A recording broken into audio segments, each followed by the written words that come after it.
Welcome to the What If podcast with your hosts, Spencer Worth Davis and Ryan Copperrood. The person you're trying to reach is currently unavailable. Please leave a message after the beep. Yeah, that's not that weird. Don't listen to that British lady. Leave us a message, please. That's not the right British lady. That's the wrong British lady. Imposter. It's imposter British lady.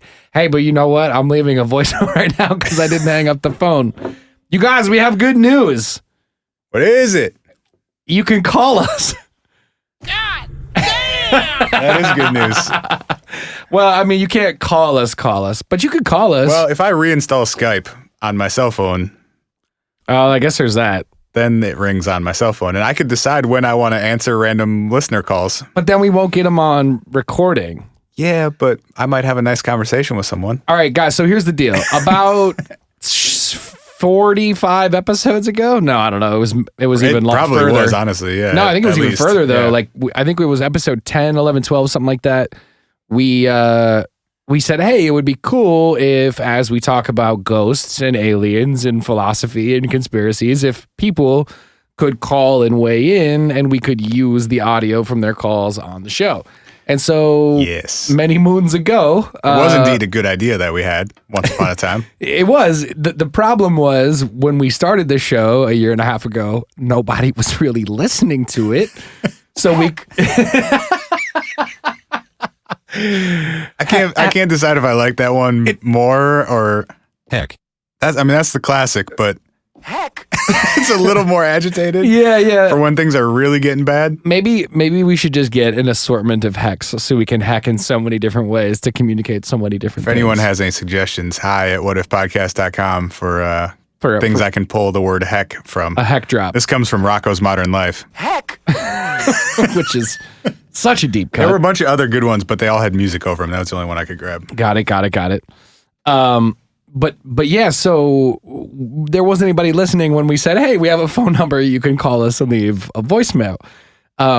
But now there's actually kind of a shit ton of you. Yeah, And we thanks, just guys. found out recently that that our phone number works still. Hell yeah! I recorded a voicemail like message for it once that was like, hey, leave your name and your last initial and Last four of your social, yeah, right. home address, security code on the back of your visa. No, but we just said like, hey, if you want to say anything on the show or about the show, like we'll probably play your shit if you have a story or whatever, and it's more fun because it's audio. So that voicemail somehow got removed from the Skype. I don't entirely know what happened. But the British lady, the imposter British lady that you just She heard, brought us back from the dead. she brought us back from the dead. If you disregard what she's saying about that number not being set up, No, she says to leave a message. yeah, I know, but she said this number has not been set up. Please leave No, a it message. says we're unavailable, which is true. I'm not available for random strangers' Oh, phone calls. Well, I guess that's true. Okay. Even though we love you guys. Yes, but I guess We what have jobs. we can't just talk about aliens all the time. We can only talk about it sometimes. Not with that attitude, we can't.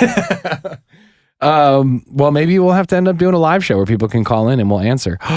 Ooh, that's what we'll do for the next Facebook Live. Anyway,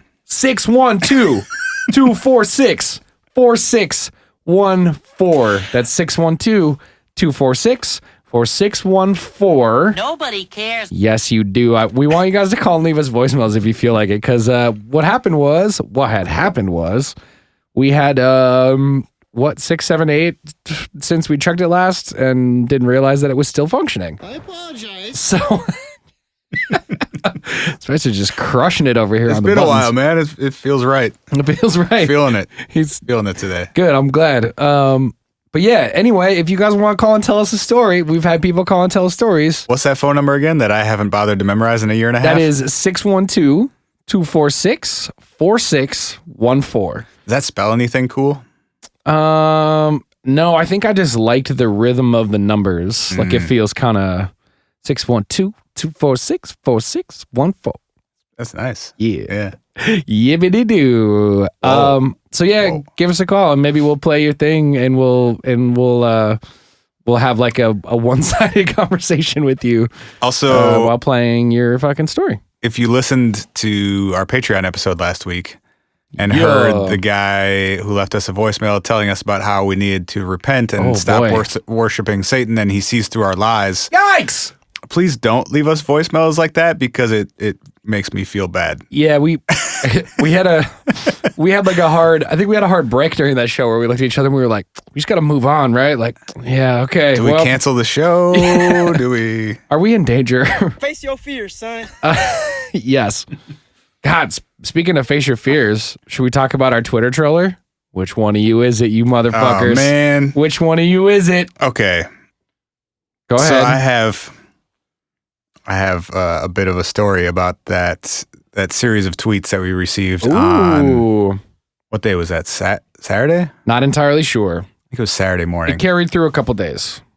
So I was in Los Angeles this past weekend. And I woke up on, I think it was Saturday morning. Yep. And looked at my phone to see what time it was and if I needed to get up. And I had 2 notifications. One was that I had received a whole bunch of tweets from some Twitter account called 2109. And the other was that my roommate for the weekend had mentioned me in their Instagram story. So I looked at the series of tweets first, which, Ryan, do you have them pulled up?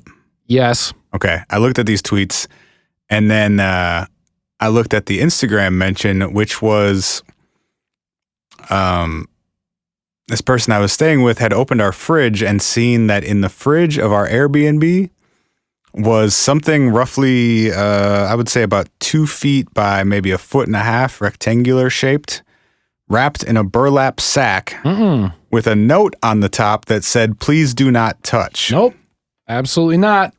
So, no, thank you. I now stay at a different Airbnb and or on the street. First thought Saturday morning upon awakening is there's some part of someone's body in the fridge of my Airbnb.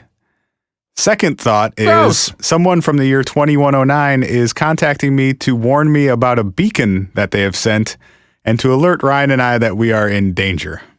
Ryan and me, that we are in danger. Do you have the tweets? So it's even weirder. They deleted them? Or are you serious? Most of them? I screenshotted them. That's good. I can pull it up. So if you guys recall the, I don't remember what we called that episode, but the episode where we talked about the vertical plane and the gentleman who time traveling computer conversation. Excuse me, the gentleman who was talking to people both from the past and future through a computer in his apartment. And 2109 was one of the entities / maybe someone from 2109 who was trying to get in contact with him. Yes. And we made some jokes about trying to contact 2109 in that episode. So on Saturday morning, we received some tweets from the Twitter account who joked right back at _1_2109 that started with @WhatIfPod. I have the answers. So I'm intrigued right away. You ain't got the answers, Sway. Oh, we can't reference him anymore. Dude, I didn't even feel comfortable playing Kanye's music this weekend. There were a couple times where I was like, oh, this would be a great blend. I can't do it. I had to skip it. I had to skip it. Next, I've not much time to share with you, so they're British apparently. They'll find me soon. I don't think I've is necessarily No, British. It is. No one contracts that in these United States. Time is of the essence. I've been found.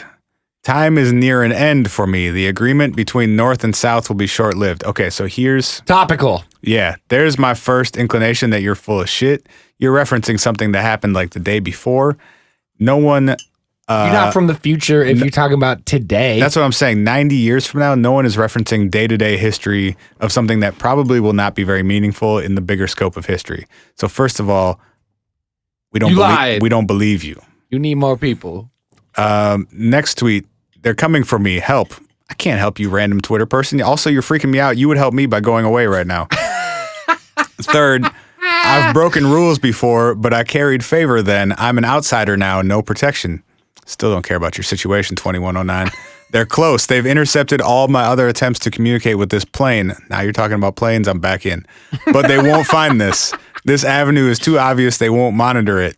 I've only a few minutes, he says after tweeting 3 hours apart. Maybe less. I attempted to reach Spencer before. He sensed my beacon but did not see me. So now I'm thinking, was the beacon the burlap sack of dead children parts inside the fridge? Or was it your UFO experience you talked about 2 episodes ago or 3 episodes More ago? reasonable. Although, at this point, I'm deciding to probably just stay in my room all day anyway for fear of death by burlap sack and astral plane projections. Pay close That's attention. reasonable. Pay close attention to this decree. You're using unnecessarily flowery language for the future. The answer is beyond the gate. The answer to all questions. The gate's truth the to all that burlap is. sack, bro. So, You had to dive into it. okay, there was a discussion in the living room of my Airbnb about 20 minutes later about whether or not there was a portal inside of our refrigerator That you had to go into? and if we should investigate further, despite the signs, directions. Did you think about it? Did you literally consider it? Yes. That's tight. Yeah. Hey, We gave shout it- out to whoever that Twitter troll is. You made Spencer consider getting in his refrigerator. Hey man, you made me and to you at least a couple total strangers have a conversation about whether or not there was a portal inside their refrigerator. So That's great hashtag content. You- Whoever you didn't do whoever nothing. did that. you didn't do nothing. I must go. They are here. Forgive me. I could not prevent what is to come. Don't true. Yo, you know what my They favorite got part cut about off the don't mid-tweet. trust was? I like that. I like the concept of somebody getting cut off mid-tweet, but still being able to hit that tweet button. Yep. Hey, yes, we are roasting whoever made this, but Also, only, thank you for the entertainment. only lovingly. Yeah. So they really deleted the rest of those? I Because think there were more after that I didn't screenshot. the rest are gone. It says tweets aren't loading. I can't tap to reload it. A couple of the responses are there, but there's none of the originals I could find. Son of a bitch. But heck indeed. But anyway, thank you indeed, y'all, for the free We enjoy ENT. dumb Twitter games. We do indeed.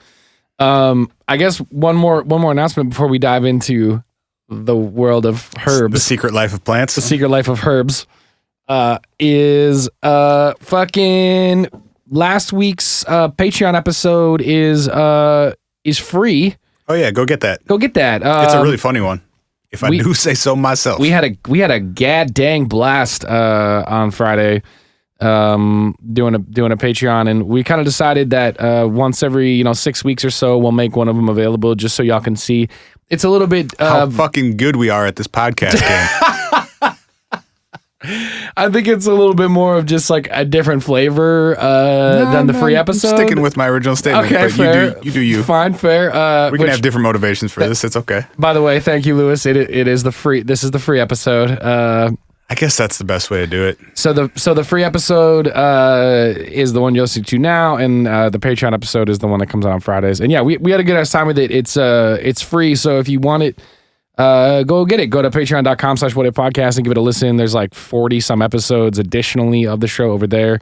And also a big thank you to Jonathan and Elizabeth and Los Mike and Amanda and Jared and Katie and Riley and Michael and Samantha and holy shit, a shitload of people fucking joined the Patreon this week. So fucking hey! Shouts out to all of you. Thank y'all for supporting the show. And yeah, we hope y'all dig it. We had a good time with that one, and we hope you guys do too. Ryan, Yeah, man. can plants talk to each other? Fucking for sure they can. Can they talk to us? We're gonna. Well, so okay, yes, but I don't know, Okay. dude. This one is like this one's close to my heart. I'm going to just say some stuff, and then you interject whenever you have things to say about it. Um, Or whenever you have something better to say than what I'm currently saying, okay? Starting with, Okay, so the story. it's fair. No, that's, hey man, if you feel strongly, right, now is your time. Now is your time to shine. Get No, in go there. ahead. No, go ahead. I want you to kick things off, and we'll figure it out. Did you know that plants compose 99% of the biomass on planet Earth? I didn't know that stat. Well, define biomass. The total mass of living things on the planet. I mean, I guess that makes sense. There's some pretty obese trees out there. Just big boys. It's a Big, big son of a bitch. big mamas. You ever seen them redwoods? That's a big bitch. That's a lot of whales in one tree. That's true though. There are probably a lot more trees than there are whales though.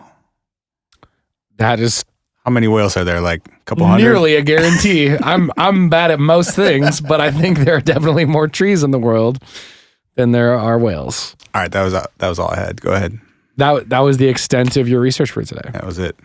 Well, Hey man, I counted up the entire mass of all living things on the planet. yeah, it must have taken you a while, man. Yeah, dude. You must have not done anything. And, Well, look, if you're not prepared to do the research, Brian, why make the statement in the first place? I like that that's the first time you've just truly roasted yourself with that one. Even though it says your name on it. Did you call that me? Huh? What did you call that me?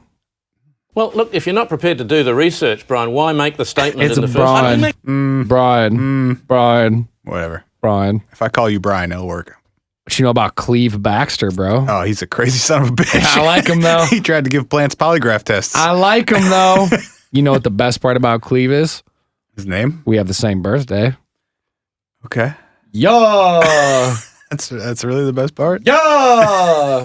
His name is Grover Cleveland Cleve Baxter Jr. That's the worst name I ever heard. I don't know if I agree with you. I think Grover Cleve. I like Cleve's parents were like, "Who's the best president?" Grover Cleveland.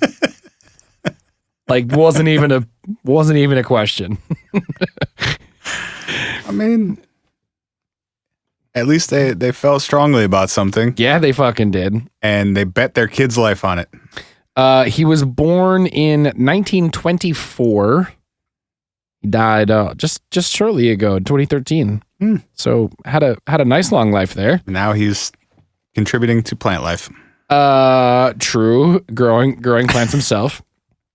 Cleve worked for the CIA, and he pioneered this concept called primary perception, which in Cleve's writing, he basically made the argument that he thought plants were more, I guess, developed or more complex than we had maybe originally thought that they were. Not only that, he also thought they were psychic. Let's not bury the lead here. I mean, My okay, guy thought I was that- going to get there, but My yes. guy thought that the plants could read his thoughts. Well, yes. I mean, I think that it's tough to me because like back then they would have called it something like ESP, but it's also Yeah. But also, like contemporarily, we would look at that potentially a little bit differently. So we should. How so? I guess we should talk about what Cleve did Yeah. first before we actually get too deep into it. I apologize. So Cleve spent his career as an interrogation specialist with the CIA. Of people or Well, yes, during his other career. But after a certain period of time, he started to hypothesize that maybe some of the energetic readings that were subtly given off by the human body through the course of a polygraph test during the course of an interrogation, things that you are supposedly not in control of, things like subtle electronic waves, things like quickening heart rate, things like that. so yeah, a polygraph measures your rate of breathing, Yes. your heart rate, your blood pressure, and the amount of moisture on your skin. I thought there was an electrical impulse thing too, or do the tools read those things using electrical impulses? Is that what it is? Yeah, there are electrodes placed on the skin That's that what it give is. you those 4 readouts. Okay, got it. Yes. And then anything else, any other information gleaned is based on what can be interpreted from those 4 readings. Okay. So Word. you might be lying if you sweat a lot more and your heart rate goes up when asked a specific question, etc. Mm-hmm. I'm not sure how any of that applies to plants, however, as I don't think plants breathe, have hearts, or sweat, but I could be wrong. Well, I think that it was potentially his desire to say that, like, look, there's water inside of plants, so maybe between like electricity and water, there's a reading that I can glean from them that would be similar to a human response. Somehow significant. That would be somehow significant. Scientifically significant. Okay.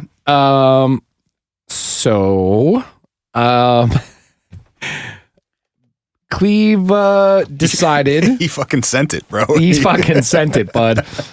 Cleve decided to hook up a Dracaena cane plant to a polygraph test system. He did do her. We have some audio from that experiment.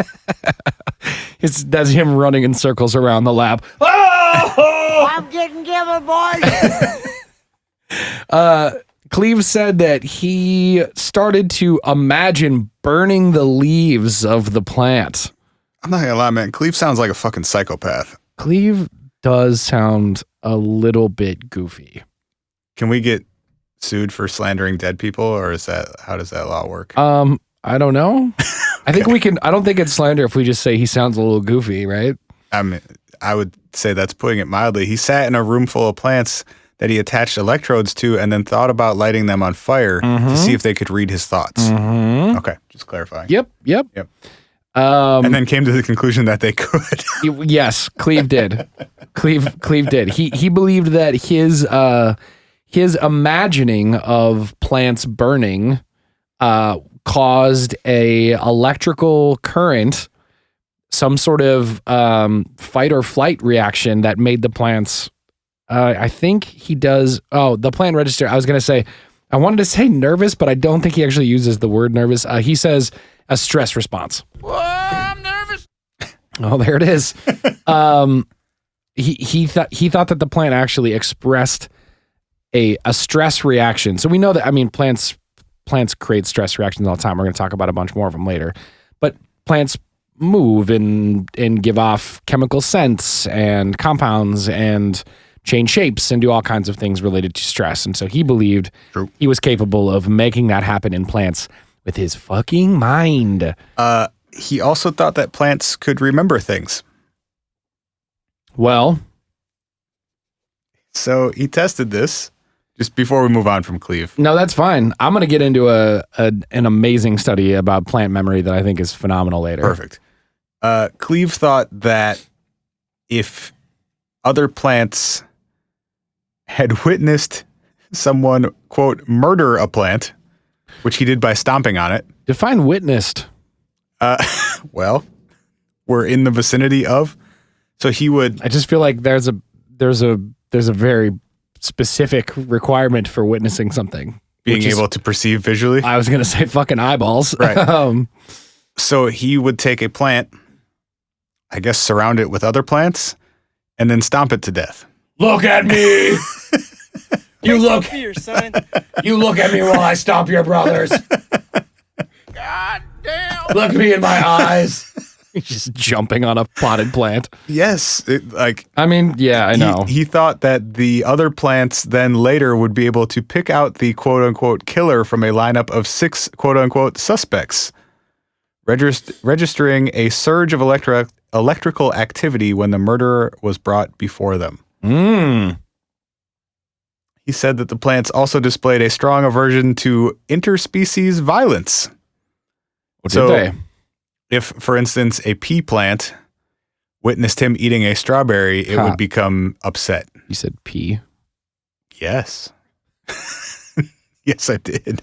Yeah. We're not doing our friend Art Bell any favors, but Cleve was a regular guest on the Coast to Coast oh, really? AM show, although apparently during the period of George Noory. Oh, just not as good. Yeah, that's all anyone ever says. I don't really know it. A significant step down in quality once Art left. There's an interesting quote in this article about biologist Arthur Galston, who was a biologist who was basically reacting to Cleve Baxter's claims. And he said, quote, This is from an article in the St. Petersburg Times. He said, quote, "We know plants don't have nervous systems, but they do have little electrical currents flowing through them and are subject to outside manipulation." He further said that plants can show altered electrical responses to light, chemical agents, and disease, but he, quote, draws the line to the claim of them, quote, responding to human thoughts and events, including life elimination. That's from the Wikipedia article about Cleve himself. Have you watched the Mythbusters episode where they test this? I have not seen it. I was aware that there is one of them. I think it's cool that it at least garnered enough controversy for the Mythbusters guys to be like, nah, fuck it. Let's give it a shot. Well, and they do get some readings from it. But they said that ultimately it was busted. So the way they set it up, they took a plant and attached some electrodes to it, and they used the exact same model of polygraph machine that Cleve used. Got it. Like time period and such. No, like literally the same model. Got it. And they then tried a variety of things of like hitting the plant, spraying it with stuff, and then also just thinking about doing terrible things to it. Bullshit. All right. Stop being a punk. Oh, I hate your little nuts. You little green piece of shit. No, that he just sat there and thought about setting it on fire. Oh, I'm gonna burn your shit. I'm bigger than you. I'm higher in the food chain. Get in my belly. Oh my God. Come on. I think you hit every button on the fucking NPC tonight, bro. I got a few left. All right. Hey. Hey, let me do my job. Yeah. I think it's funny. I keep it up. About a third of the time, they got a response on the polygraph based on what they were doing. I mean, So that maybe- alone is statistically significant. Is it? Yes. I don't know how statistics work. Statistically significant would be like, it wouldn't have to be more than half of the time, but to get any reaction at all that regularly. Are you accounting for other possible interference though? Like there are two people in the room. The you're experiment itself should be. You're making physical contact with the plant that may register in ways other than the plant screaming, "Ow, you hit me." You know, like you're literally transferring energy to the plant. I would think an electrode might register that somehow. But you're not touching it. In some cases they were. Well, that's different. Yeah. The ones where you're thinking about setting it on fire are a little weird. Yeah. But even like there are so many things these days that watch you burn. that can create electrical interference with something. Like, Yeah, I mean, granted, like a true scientific experiment should be accounting for all or the vast majority of those, but you know sure. what? You know what aren't true scientific experiments? Mythbusters episodes Or what Cleve was doing, or what Cleve was doing, considering that he nor anyone else was able to reproduce his findings later on. except for the Mythbusters Sort of. occasionally. Yeah. Under equally unscientific or probably even less scientific settings. Yeah. I think we did ourselves a disservice. Well, no, actually, sometimes we do it this way. We started by telling the tale of the most ridiculous version of this, and we're going to get far more. Well, I don't know. I think it But gets, also one of the more familiar versions of this. I guess that's true. And the reason that I wanted, the reason that I said Cleve's name first is because in many ways, his experimentation from like the 40s and 50s contributed to a lot of the like the general cultural groupthink around like, oh Psychic wait, plants. not necessarily psychic plants, but just calling into question, are plants potentially more complex and potentially more fucking sentient than we think they are? Like biologically, we have a very specific understanding of them, but we don't have a complete understanding of them. And is it possible that they are in fact more complex than we have thought up to this point? Yes. And that kicked off much research about this topic. Tell me about plant memories. Not necessarily about ESP specifically, but I would like to fast forward many years. In fact, right around to the year that Cleve himself kicked the bucket, if you will. R.I.P. Cleve. R.I.P. Cleve. Great, good shot. Good try. I was going to push a button and I didn't, Ryan. I'm showing restraint. Spencer's been making beats all day, so he's really used to hitting buttons on that thing. He's like, let's do this. Yeah, bro. Let's make a hex Super beat out ready. of both the hex. It's real light on plant material today, so I figured I'd hit more buttons. That sounds about right. I'd like to introduce you to Monica Gagliano. Are you familiar with Monica? What up, Monica? Shout out to the proverbial Monica Gagliano. Are you familiar with Monica at all? Nah, I'm not. Not that one, at least. So Monica Gagliano is a research associate professor in evolutionary ecology. She's also an adjunct senior research fellow at the University of Western Australia. And she is also a research affiliate at the Sydney Environment Institute at the University of Sydney. Damn, Monica. So Really out here. Monica is, I would say, severely more intelligent than you and I put together times 1,000. She's way the fuck out here. Way the fuck out here. And Monica's whole field of study her entire life has been on plants. And specifically, I would like to read a section of her website. Please do. She talks about her focus of study being plant cognition. And she says, plant cognition is a new and exciting field of research directed at experimentally testing cognitive abilities of plants, including perception, learning processes, memory, and consciousness.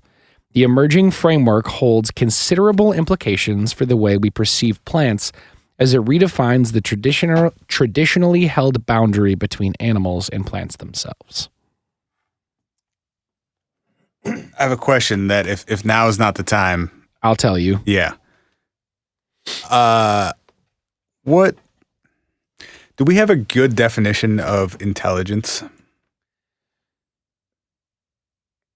Other than stuff that humans do that no one else does?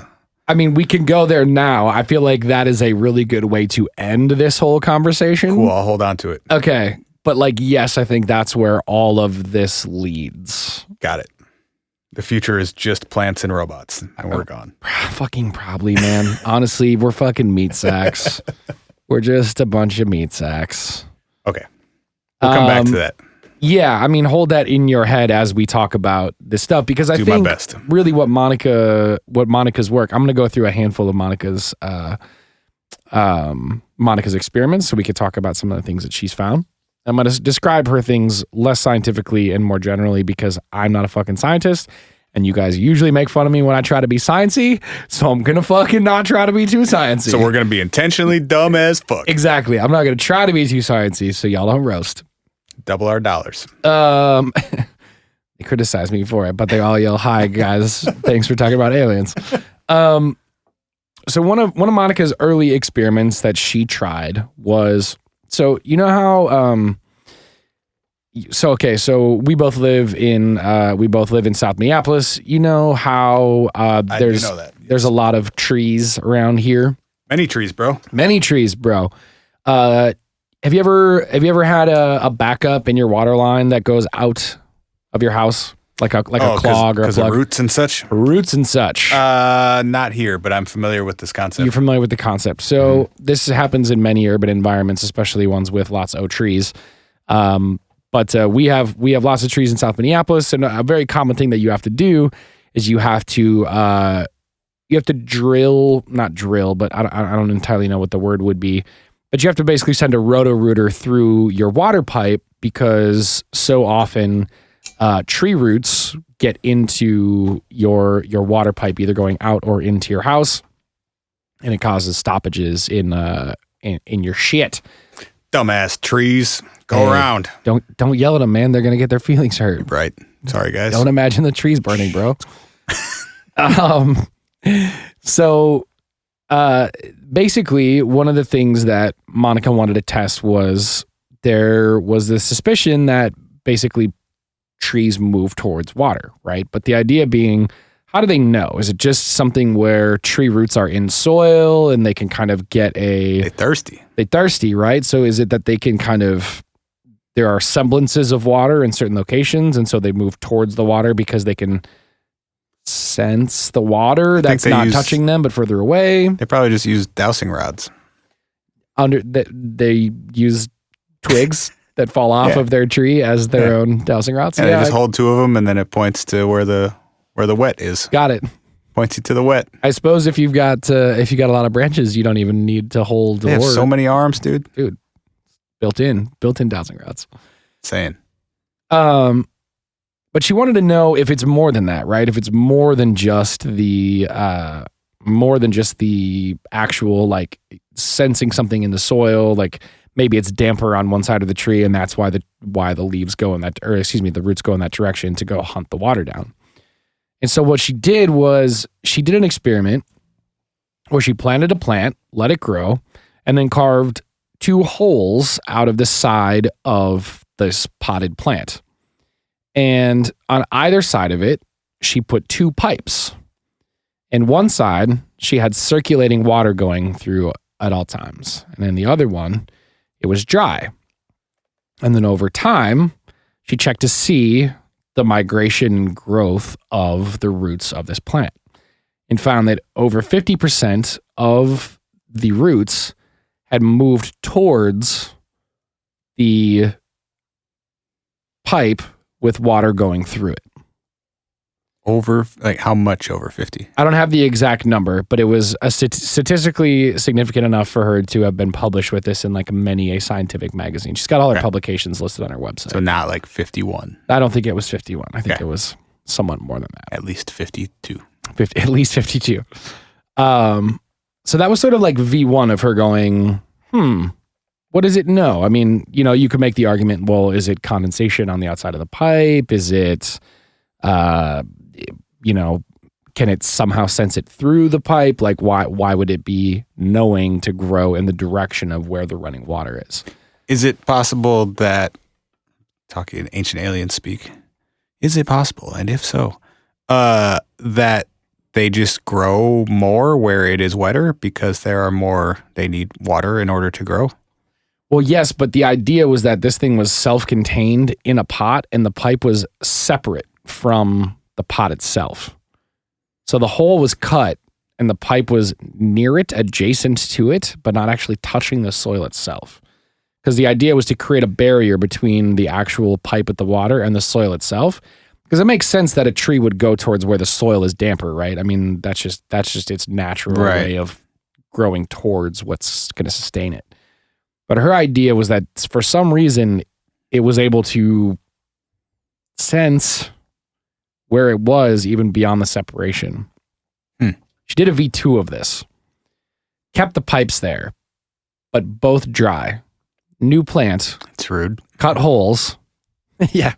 I'm starving here, huh? And this time, put an MP3 player on one side of the plant, playing silence.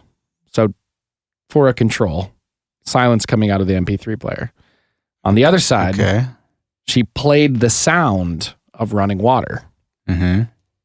And after, I think it was 3 weeks' time, came back to check the root development, and a similar percentage of the roots of this plant had moved towards the sound of running water. So the roots were growing in the direction of that instead of the other side of the plant. I know. I agree. That doesn't even make sense to me though, because water wouldn't be running underground in the vicinity of a plant very often, right? It just gets absorbed into the soil. You're not going to hear like dripping running water underground. Well, but think about rivers or bodies of water and trees that grow around bodies of water. You could also think about... but that's a underwater trick. I mean, there's underwater trickles and like... Pardon? You know, like there's like not running water, like not fucking underground waterfalls and shit like that, but like there's underground like movement of water tables and shit like that. And then what? The implication is that the roots heard that?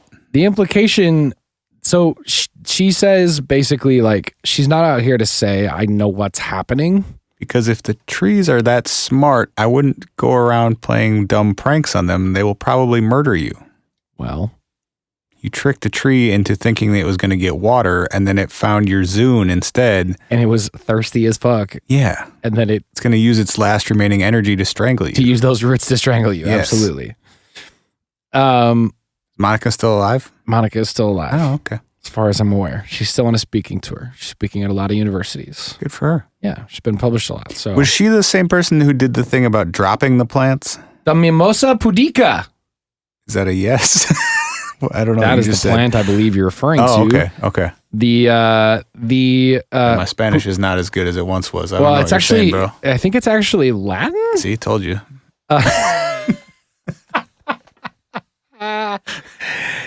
Boom.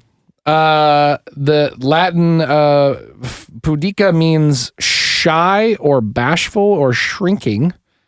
Mimosa pudica is also known as the sensitive plant, the sleepy plant, the touch me not, the shame plant, which sounds terrible and sad, This thing is really, it's got a lot going. or the shy plant.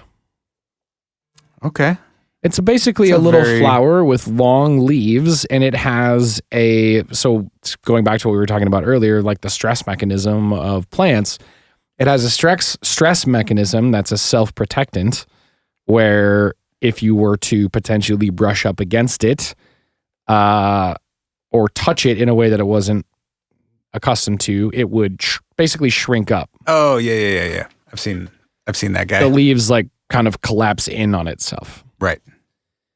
So, yes, this is the same woman who did this same test. Do you know the entirety of that test, or did you just know the reference? I think so. She dropped them repeatedly, and then after a few droppings, so at first when she would drop them, they would close up, and then after a few times, they learned not to because they weren't actually in danger. Was her hypothesis? That was the hypothesis. Yeah. So she created basically like a drop box with like a little kind of foam cushioned bottom, and she Also seems kind of rude, but it is like I'm gonna drop you a bunch of times. Why did she hate plants so much? I don't think she hates them. I actually think she likes them a lot. I think She's a got a big weird part way of of showing her. it. Well, I think a big part of her stuff is like, she's trying to see what these guys are all about. I guess at least she didn't sit in a room by herself and think about setting plants on fire all day. So she's Making progress. a little better One way or another, A little she's better. making progress. than fucking Clive, I mean, like Cleve, to the Steve, to whatever the that guy's name was. bro, Grover Cleveland, bro, Cleve. Come on. Bad. So to our question, like, can plants talk? Like, what is a plant doing when it closes up? It's communication of some. Well, I don't know.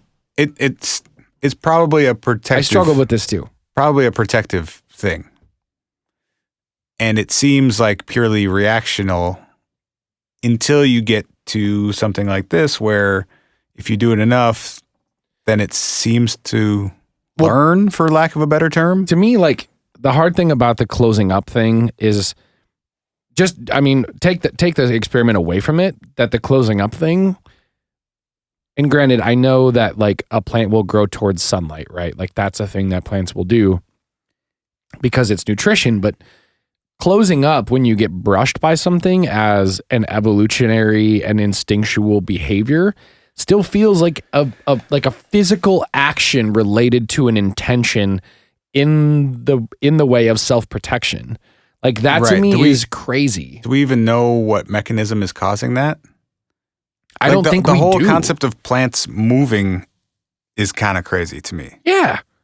Like a Venus fucking flytrap is Dude, carnivorous crazy. plants are a whole Insane. other side of this that I don't even pretend to understand. No, I don't There's either. And we 600 didn't pull any of that stuff together for this, but like fucking crazy. There's 600 some varieties of carnivorous plants in the world.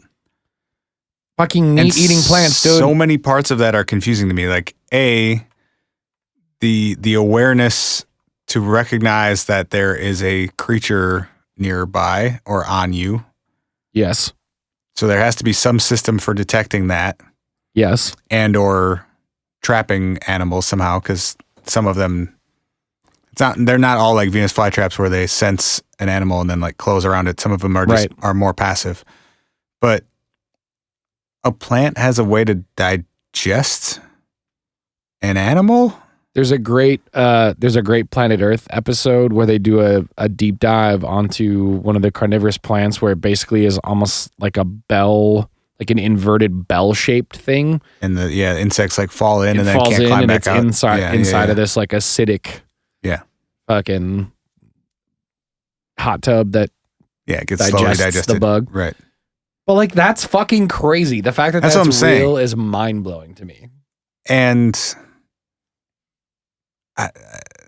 because as far as I'm aware, plants and animals evolve totally separately, right? Well, what do you mean by totally separately? Like there was not ever a common ancestor to any animal and any plant, right?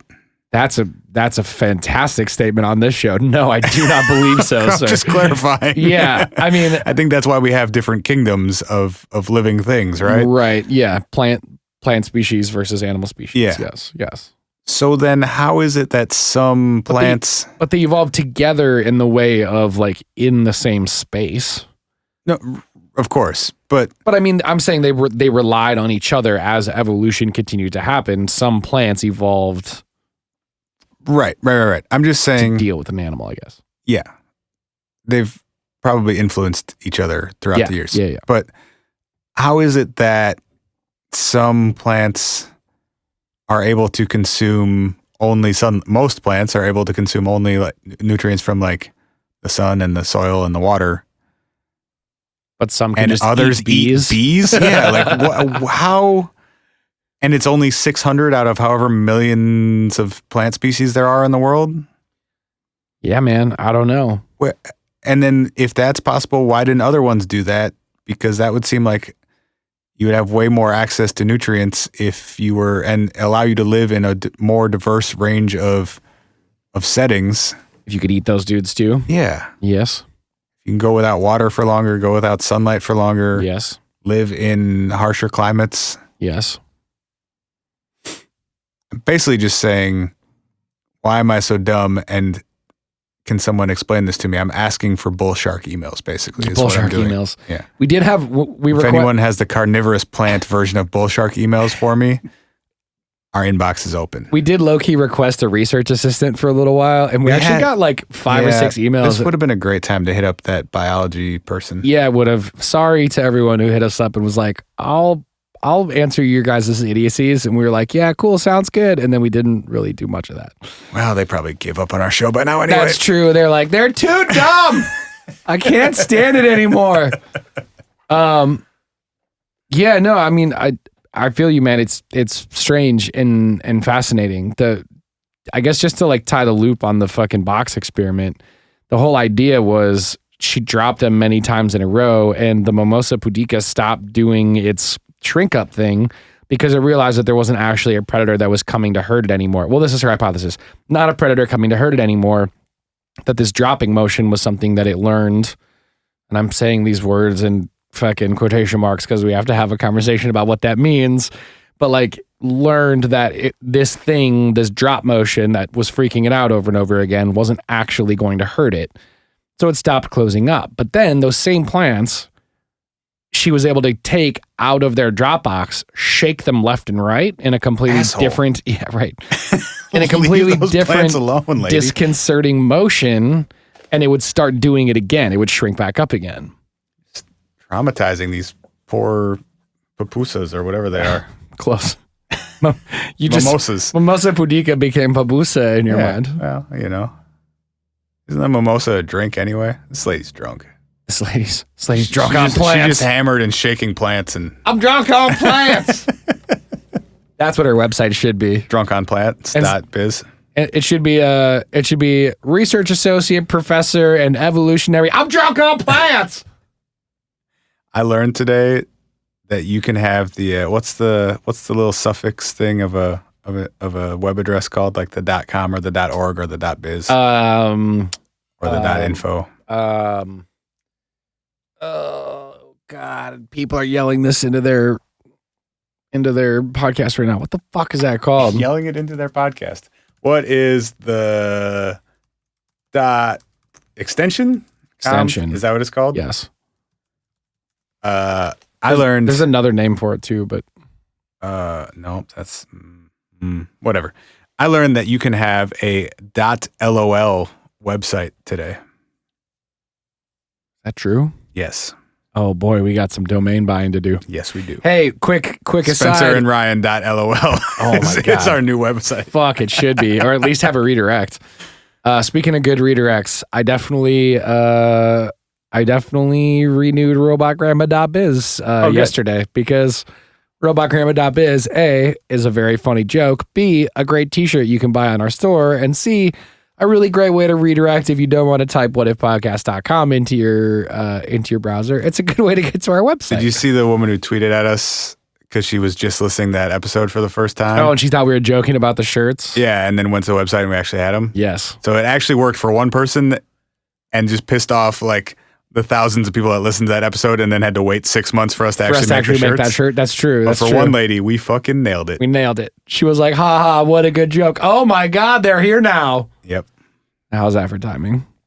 The other crazy thing about the drop experiment, just from Monica, was that she actually tried to do the drop experiment on those same plants about 28 days later to see what would happen. Mm-hmm. And they still closed up, but they stopped closing up much faster than they did the first time she started doing the drop experiment.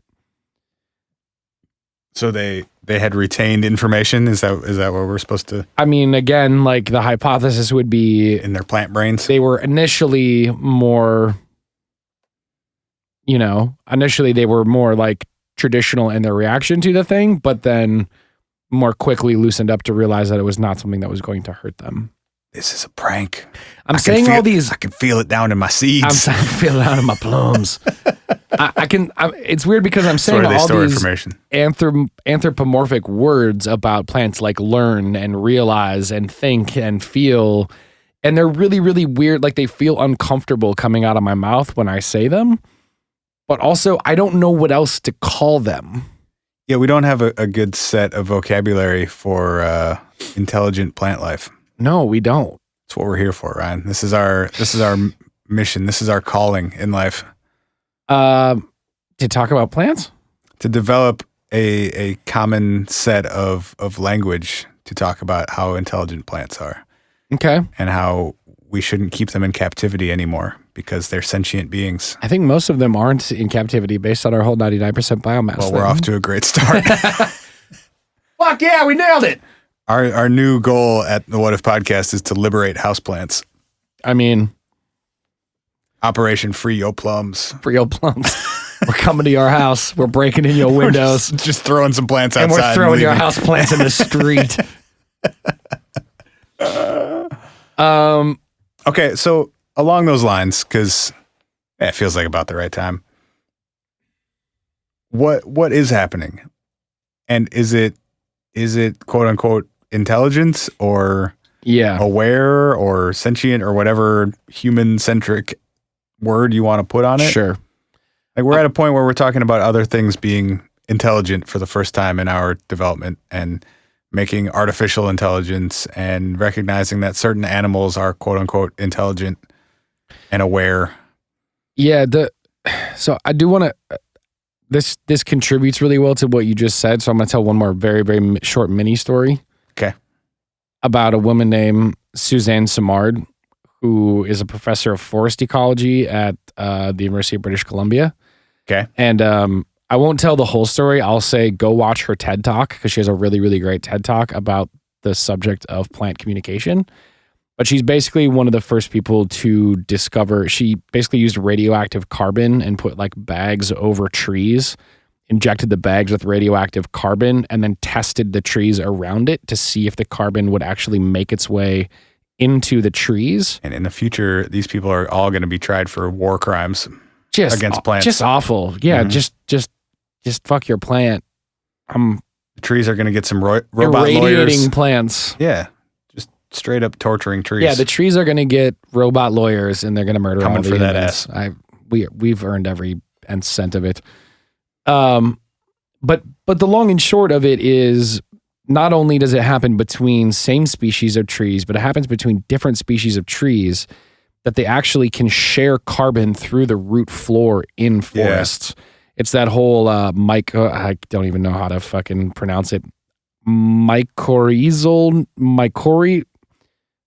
I believe in you. You got this. Mycorrhizal network, I think is what it is. Okay.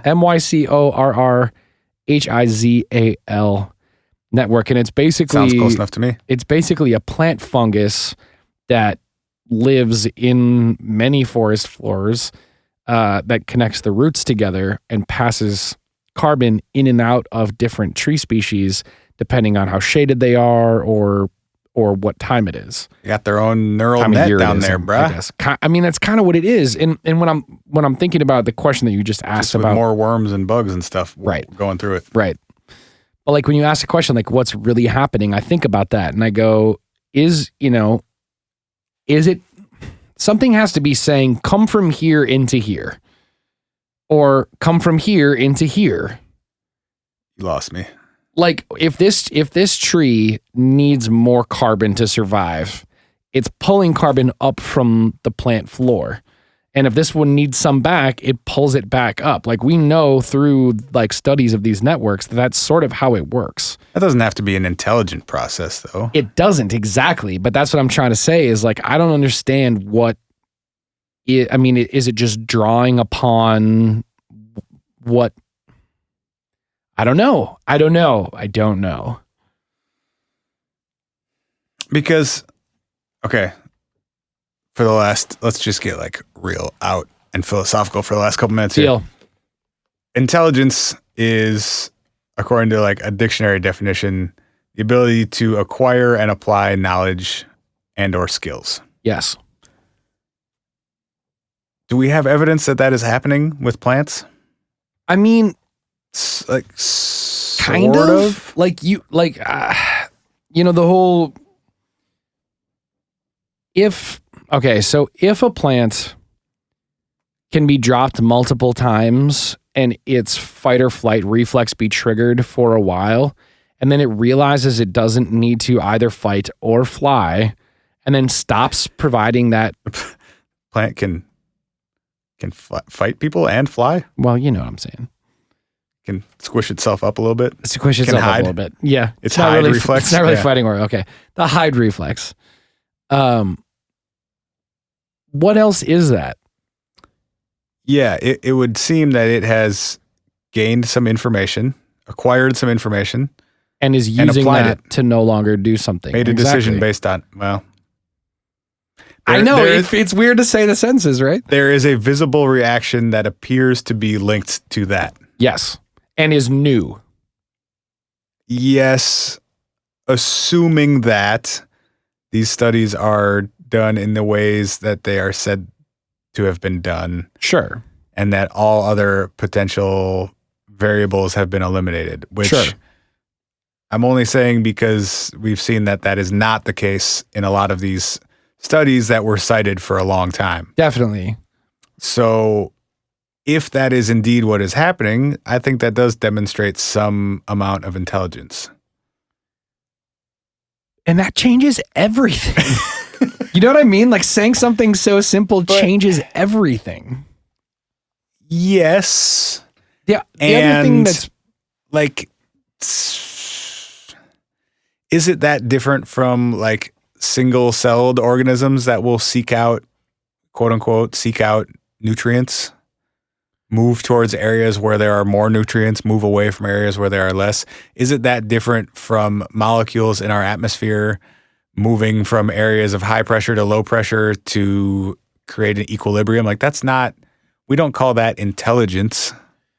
No, but I think in most of those cases, I feel like there is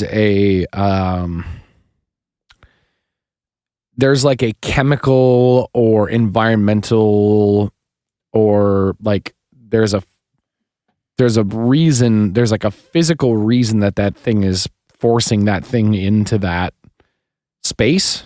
Mm-hmm. Whereas like a differing pattern of behavior to benefit a plant or its surrounding plants, a change in behavior based on like new information, I guess, to me feels more like there's more intent behind it. Like it's more intentional. Everything I'm saying Yeah. sounds ludicrous as I say it. But It- I don't it know could- what else to do with that type of like knowledge. I guess what I'm getting at is like we don't really know what causes that reaction in the first place. So True. could there just be a principle in play that we are not yet aware of, and that's what's causing that reaction, and also causing delays or changes in that reaction over time and in different settings? Like there are so many with this dropping the plants thing. There are so many possible variables. There Yes. are the humidity in the room could have changed. The temperature in the room could have changed. The amount of light they were receiving, the amount of, like there's so many other possible explanations here. Just because we don't know how it's happening doesn't mean that it's some weird, intelligent, anthropomorphic thing that's happening. Yes. Maybe, they're responding to it's a chemical reaction to something on our skin, or, like there's so many possibilities. I feel you. None of which were, I don't know if those were all like examined and eliminated and accounted for. I feel you.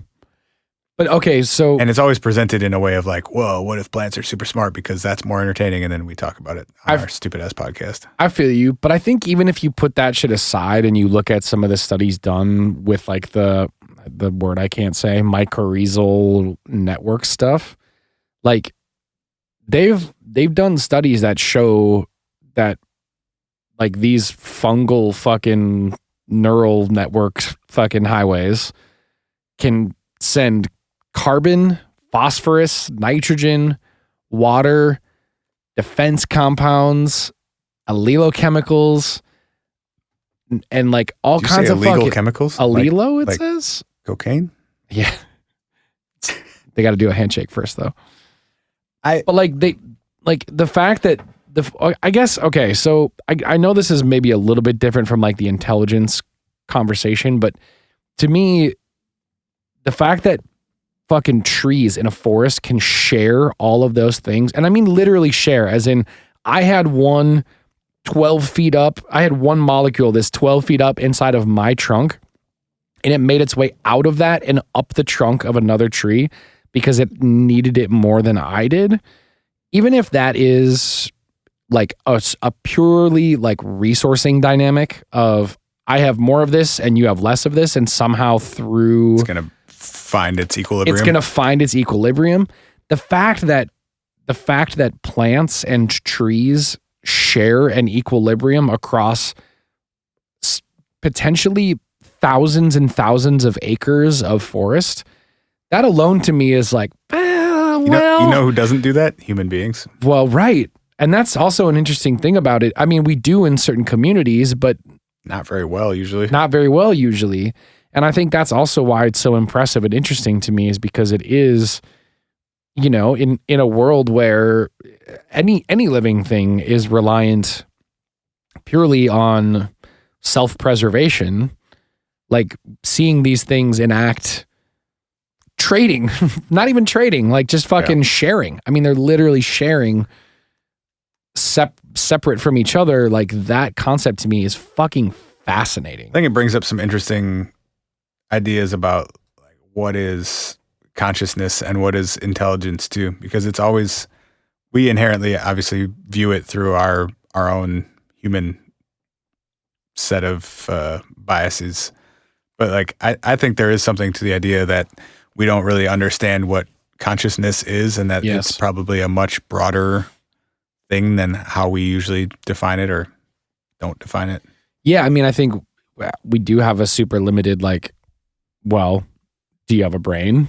Right. You can only have a thought if you have a brain, because your that's how we thoughts are do it. stored in your brain. You can only know something because you've got information that is logged there. You can only sense the need for something if you have fucking skin and eyes and a nose. Because that's how we do it. Yeah. 'Cause that's how we do it. Although there are some cultures and people in the world that would tell you that, of course, plants and animals are conscious and aware. And communicating all the time. Yeah. I mean, dude, like fucking one of the things I stumbled on while I was researching for this episode, do you know that like the smell of fresh cut grass is actually stress chemical released by grass from being cut. Like, that's crazy to me that scent is literally a plant releasing a chemical that when distributed amongst it actually like toughens up the fucking other species of that plant around it. Yeah. That's crazy. Bushes do that. There's like certain hedge species that do that. There's a this is in South Africa, and there was a species of deer that were dying, and scientists couldn't figure out why. They were just dying without like any apparent cause. Yeah. And it turned out that one of the plants that they grazed on, when over consumed to like what it determined somehow to be dangerous levels, Yep. releases some chemical that is actually harmful, and if consumed in large enough quantities, fatal to the animals that eat it. But it only happens after this certain threshold where it's being like overgrazed. And so there was too high of a concentration of these deer in one area that were grazing on this one plant, and it started releasing this chemical that killed like hundreds of these deer. And eventually, it was a self-preservation mechanism. yeah.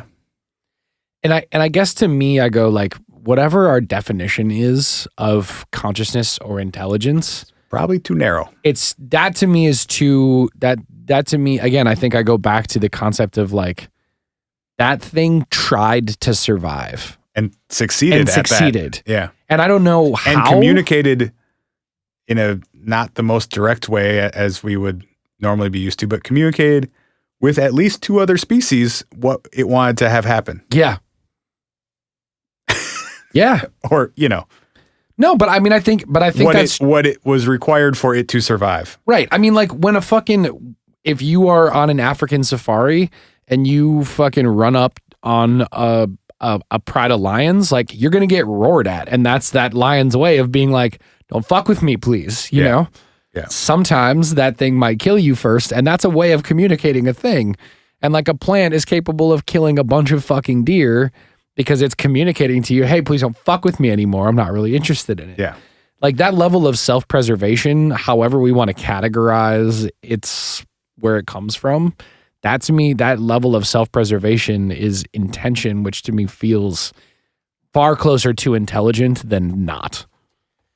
Plants are smart, guys. Fucking A. We out of here! Hey guys, we love you. We're going to Denver. Oh, yeah. Oh boy, it's only a few days away. Yeah. We're going to see Linda Moulton Howe and David Politis. Sure are on Saturday. If you have questions you would like to have us ask, you can send us them at hi@whatifpodcast.com or leave us a voicemail at 612-246-4614. Disregard the imposter British lady, and you bring it home. You say what you Fucking gotta send say. it, bud. Just fucking send it. We'll see you on the other side, guys. Love you. Bye. We'll be back next week with another episode of the What If Podcast. Learn more at www.whatifpodcast.com.